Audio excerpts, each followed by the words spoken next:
للوطن يا للوطن يا للوطن حب الوطن من الإيمان ولا تكون من الهرمان.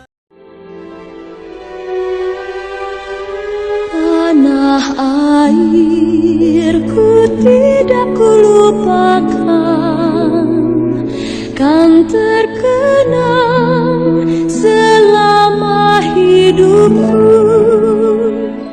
The U.S. provided secret financial assistance.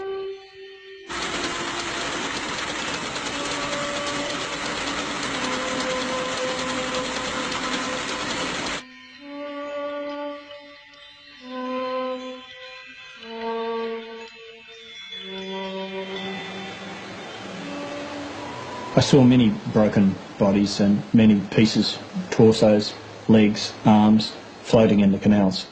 And this went on day after day, night after night. Hundreds of them.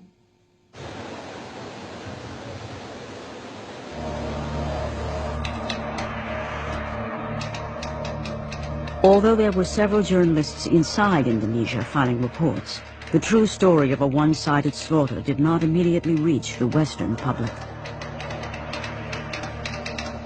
I reported many interviews of catastrophic occurrences, but a lot of them didn't see the light of day in newspapers.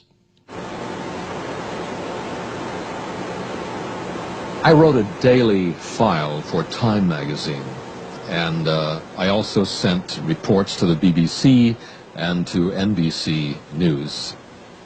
Most of my material was going through other journalists who were staff people in Singapore, and they would edit my stories, discard my stories, because they didn't believe them. It's incredible that they could second guess and kill my stories that I was gathering on the spot. In the mid-1960s, at the height of the Cold War in Southeast Asia, stories that might engender sympathy for communists were not welcome. In this context, most newspapers and broadcasters reported the Army's death squads as engaged in a civil war. There really was no sense that there was a centrally organized slaughter of alleged communists.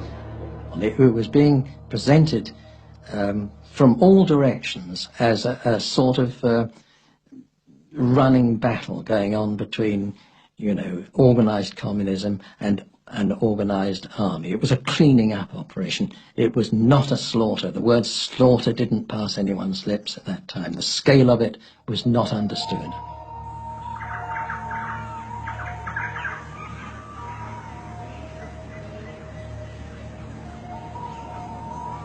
On the island of Bali, the Army laid the groundwork for communal butchery.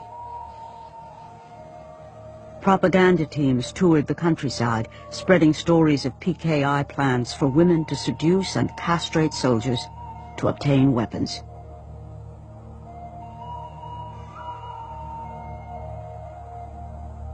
There was a deadly choice. You either took part in crushing the communists, or you were one of them. I was told by General Sawa Eddie that whereas his boys, as he put it, had to encourage and stimulate the killing in Java, the killing in Bali was so intense that they had to stop it. They had to put a stop to it. Di sini banyak sekali orang dipotong. Saya sendiri, saya nggak tahu, saya nggak sengaja bicara. Ketemu saya orang dipotong, saya begini. Nih kenapa anaknya sih salah, saya menangis, saya sama anak saya pada saat nangis, kenapa nangis, nanti dipotong, tetangga saya tidak laki, kenapa nangis orang dipotong, ketagihan potong, ya boleh saya potong.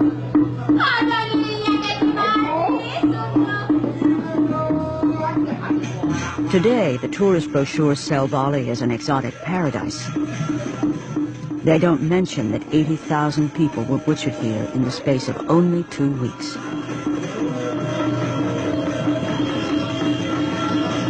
From the West point of view, the bloodbath had begun as an opportunity to see an end to Soekarno and the communists.